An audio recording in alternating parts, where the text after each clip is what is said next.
কনে রে? মিয়া, আপনি কন? ভূতনি কোনো? তাড়াতাড়ি দোয়া পড়ে জোরে জোরে ফু দিতে শুরু করলো বুকে। কারুন আর তার দুই দোস্তের হাতে পিস্তল, ভয়ঙ্কর হয়ে আছে চেহারা। তারপর বাংলাদেশে 3 গোয়েন্দা, পর্ব 8। আপনার কানে কানে গল্প বলে 9 অডিও বুক সাবস্ক্রাইব করে রাখুন যেন কোনো অধ্যায় হারিয়ে না যায়। ভালো লাগলে লাইক দিন আর মতামত দিয়ে গল্পটা আমাদের গল্প করে তুলুন। শেয়ার করুন, জ্ঞানের এই সুর অন্যের কাছেও পৌঁছাক। বোটটা ঠিকই খুঁজে বের করলো মুসা। এ ব্যাপারে দুটো জিনিস সাহায্য করলো ওকে, কয়েক ঝলক দমকা বাতাস, দ্বিতীয়টা দোয়া দরুদ। কেবিন থেকে বেরিয়ে সোজা নাক বরাবর হাঁটা দিয়েছিল সে। জানতো এভাবে হাঁটলে একটা না একটা সময় দ্বীপের কিনারে পৌঁছে যাবেই। কুয়াশার মধ্যে তীর দেখা না গেলেও ঢেউ আছড়ে পড়ার শব্দ শুনে বুঝতে পারবে তীরের কাছাকাছি চলে এসেছে। তীরের কাছে পৌঁছে পানিকে একপাশে রেখে হেঁটে এগিয়ে গেল সে। তাতে ভুল করে পাহাড়ের উপর থেকে পানিতে পড়ার সম্ভাবনা কম ছিল। কেবিন থেকে বেরোনোর পর গুলির ভয় করেনি তেমন, কারণ বুঝতে পেরেছিল কোনো কারণেই কারণ কাছছাড়া করবে না তার দুই সহকারীকে। কে অকারণে কুয়াশার মধ্যে দাঁড়িয়ে থাকতে যাবে কেবিনের দরজার দিকে চোখ রেখে, যেখানে দরজাই দেখা যায় না কুয়াশার জন্য। তাছাড়া কারণকে বিশ্বাস করারও কোনো কারণ নেই। সন্দেহের বীজটা ওদের মাথায় বেশ ভালো মতোই বপন করে দিয়েছিল কিশোর। ওরা জেনে গেছে জিনিসগুলোর জন্য ইতোপূর্বে দুটো খুন করেছে কারণ। অতএব আগে করলেও এখন আর তাকে বিশ্বাস করবে না ওরা। ভাববে জিনিসগুলো পেয়ে গেলেই ফাঁকি দিয়ে পালাবে, সুতরাং কাছে কাছেই থাকতে চাইবে। সাগরের দিক থেকে আসা কয়েক ঝলক দমকা বাতাস কুয়াশা উড়িয়ে নিয়ে গিয়েছে বেশ কিছুটা। প্রথম দিকে 5 গজের বেশি দেখা যাচ্ছিল না, বাড়তে বাড়তে সেটা 100 গজে এসে ঠেকেছে এখন। মিনিট 25 হাঁটার পরে কানে এলো গান। শব্দ লক্ষ্য করে এগোলো সে। দূর থেকে গান মনে হলেও কাছে আসার পরে বুঝলো সুর করে আরবিতে দোয়া দুরুদ পড়ছে কেউ। কৌতূহলী হয়ে এগিয়ে যেতেই প্রায় 100 ফুট নিচে খাড়িতে ভাসমান বোটটা চোখে পড়ল। বোটের ডেকে দাঁড়ানো একজন টুপি পরা মানুষ। ভঙ্গি দেখে মনে হলো জোরালো কণ্ঠে দোয়া পড়তে পড়তে যেন ভয় তাড়াচ্ছে। হাসি ফুটল মুসার মুখে। যাক, পাওয়া গেল বোটটা। তবে তাতে মানুষ দেখে দমেও গেল। নিশ্চয় পাহারা দিচ্ছে লোকটা। ওকে সরাতে না পারলে খাবার চুরি করতে পারবে না সে। কি করা যায় ভাবতে ভাবতে বুদ্ধি এসে গেল মাথায়। ঢাল বেয়ে নামতে শুরু করলো সে। শব্দ শুনে মুখ তুলে তাকালো লোকটা। চমকে গেল। কনে রে? মিয়া, আপনি কন? ভূতনি কোনো? তাড়াতাড়ি দোয়া পড়ে জোরে জোরে ফু দিতে শুরু করলো বুকে। ও মা গো, আগেই বুঝছিলাম এমন জায়গা ভূত না থাইয়া হারে না। কাছে যেতে যেতে অভয় দিল মুসা। না না, আমি ভূত না, মানুষ। চিনতে পারছেন না? তাইলে ভাই আপনি অত কালা কে? ভূতেরা কত রূপ ধরি আইয়ে। ঠিক ঠিক মানুষ তো। ভাষা শুনে ভুরু কুচকে গেল মুসার। কোথায় শুনেছে এরকম বাংলা উচ্চারণ আর টান মনে করার চেষ্টা করল। মনে পড়ল নোয়াখালী। বাংলা জবাব দিল, হ্যাঁ আমি মানুষই। আপনার কোনো ভয় নেই। বোটের কাছে এসে দাঁড়ালো সে। কাছে থেকে দেখলো লোকটাকে। ছোটখাটো মানুষ। টুপিটা মাথার ঠিক পেছনটায় আলতো করে বসিয়ে দিয়েছে। মাথার সামান্যই ঢাকা পড়েছে তাতে। চুল খুবই পাতলা লোকটার। ভুরু বলতে নেই, চাচা ছোলা। চোখের পাপড়িও যে কখানা আছে গোনা যায়। থুতনির কাছে অল্প কিছু দাড়ি। ঘন ঘন 2-3 বার আঙুল চালালো সেগুলোতে। তো আপনি করতে নাইছেন ভাই? আমগো মালিকের খবর কি? আপনাদের মালিক? হ্যাঁ, তেনে তো কারণ সাহেবের লগেই গেছে। কোনজন? টুপি পরা না টুপি ছাড়া? টুপি পরা। হ্যাঁ, তেনে তো এই জাহাজের ক্যাপ্টেন। নাম কি? নাম জানি না। হারিঙ্গা। হারিঙ্গা সাহেব মানে ফারিঙ্গা সাহেব? হ। এই বোটটার মালিকও কি তিনি? হ। তো আপনি কি আছেন? কারণ সাহেব, আবার আপনার মালিকের কাছ থেকে খবর নিয়ে এসেছি আমি। আপনাকে এক্ষুনি যেতে বলছে। তীর ধরে মাইল 2 গেলেই পেয়ে যাবেন তাদের। হাত তুলে দেখালো মুসা। কি আল্লাই? একটা শাবল টাবল নিয়ে যেতে বলেছে মাটি খোঁড়ার জন্য। আছে না বোটে? শাবল যে জাহাজে নাই, হেইডা হারিঙ্গা সাহেবে জানে না? আশ্চর্য কথা। কোদাইল আছে ওই বনি? কোদাল হবে হবে, মাটি কাটার জন্য বরং ভালোই হবে। আপনি ছাড়া আর কে আছে এই বোটে? না, আর কেউ নাই। একলা একলা থাই খোদারে ডাকতে আসিলাম। সব সময় দোয়া দর ধরন বালা। বোটে কি কাজ করেন? রান্ধনের কাম। আপনি বাবুর্চি? হ। তাড়াতাড়ি চলে যান, ততক্ষণ আমি বোট পাহারা দেই। বোটে উঠল মুসা। কোদাল আনতে ভিতরে চলে গেল লোকটা। খানিক পরে বেরিয়ে এলো কোদাল হাতে। জিজ্ঞেস করলো, আপনার নাম কি ভাই? মুসা আমান। আপনার? লাতু মিয়া। আপনার নাম হুনি তো মুসলমান মনে হয়। আসলে মুসলমান নি? হ্যাঁ। বাড়ি কোন দেশে? আমেরিকা। বাউরে, আমেরিকার তো মুসলমান আছে।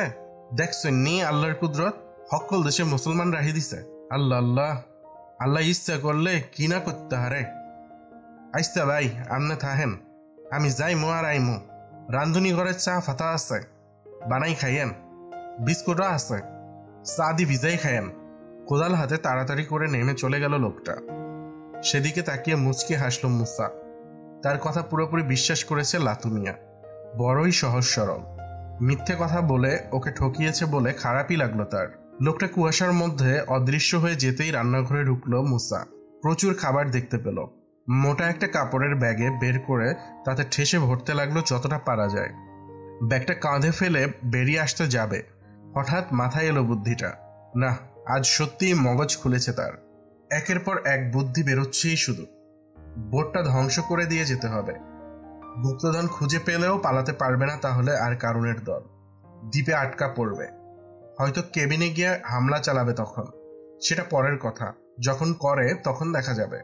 খাবারের ব্যাগটা প্রথমে তীরে নামিয়ে রেখে এলো সে।